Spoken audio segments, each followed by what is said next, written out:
Primary TET 2022 এবং সেই টেটকে কেন্দ্র করে প্রশ্ন ভুল এবং সেই প্রশ্ন ভুলের মামলা, সেই বিষয়ে এই ভিডিওতে আমরা একটু জেনে নেব যে টেট চাকরি প্রার্থীদের জন্য নতুন আসা বিচারপতি রাজর্ষি ভরদ্বাজের বেঞ্চে প্রশ্ন ভুল মামলা।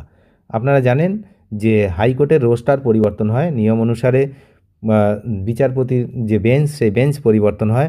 এক্ষেত্রে কিন্তু বিচারপতির যে বেঞ্চ প্রশ্ন ভুল মামলা সেটা কিন্তু পরিবর্তন হয়ে বিচারপতি রাজর্ষি ভরদ্বাজের বেঞ্চে কিন্তু প্রশ্ন ভুল মামলা শুনানি হবে। তো কী বিষয় আপডেট কী আসছে? প্রাথমিক শিক্ষক নিয়োগের প্রশ্নভুল মামলা একটি গুরুত্বপূর্ণ মোড় নিয়েছে। বিচারপতি সৌগত ভট্টাচার্যের বেঞ্চ থেকে এই মামলাটি এখন বিচারপতি রাজর্ষি ভরদ্বাজের বেঞ্চে স্থানান্তরিত করা হয়েছে, যা চাকরি প্রার্থীদের মধ্যে নতুন করে আশার সঞ্চার করেছে। এই মামলাটি মূলত 2022 সালের প্রাথমিক টেটের প্রশ্নপত্রের ভুলের অভিযোগ নিয়ে এবং এর রায়ের ওপর বহু চাকরি প্রার্থীর ভবিষ্যৎ কিন্তু নির্ভর করছে। প্রাথমিক শিক্ষক নিয়োগের পরীক্ষায়, যেটা টেট পরীক্ষা, সেখানে কিছু প্রশ্ন এবং তার উত্তরে ভুল ছিল বলে অভিযোগ ওঠে। এই ভুলের কারণে অনেক যোগ্য প্রার্থী হয়তো সঠিক নম্বর পাননি এবং তাদের চাকরি পাওয়ার স্বপ্ন অপূর্ণ থেকে গেছে। এই সমস্যা সমাধানের জন্য আদালতে মামলা করা হয়। এই মামলার মূল উদ্দেশ্য হলো প্রশ্নপত্রের ভুল সংশোধন করে চাকরি প্রার্থীদের সঠিক মূল্যায়ন নিশ্চিত করা।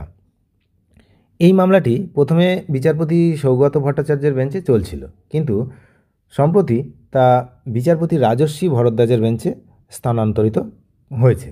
এই পরিবর্তনকে চাকরি প্রার্থীরা একটি ইতিবাচক পদক্ষেপ হিসেবে দেখছেন।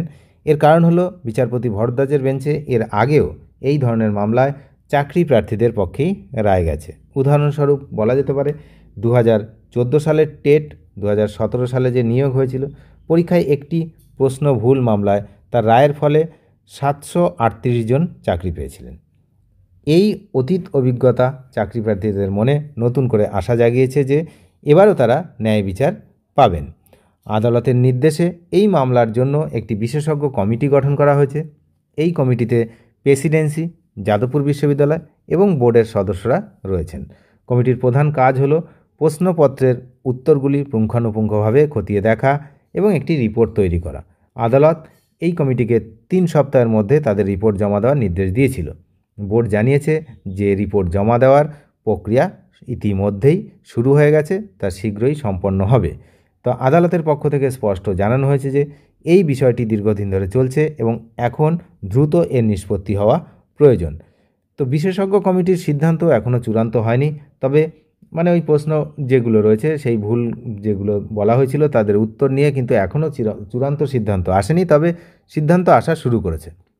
মামলাটি এখন বিচারপতি রাজর্ষি ভরদ্বাজের বেঞ্চে শুনানি হবে, যা একটি বড় অগ্রগতি। অর্ডার কপিতে উল্লেখ করা হয়েছে যে এই মামলার মূল বিষয় হলো উত্তরপত্রের সঠিকতা যাচাই করা এবং তার জন্য একটি বিশেষজ্ঞ কমিটি গঠন করা হয়েছে, যেখানে শিক্ষাবিদ্যা, ইংরেজি ভাষা এবং গণিতের বিশেষজ্ঞরা থাকবেন।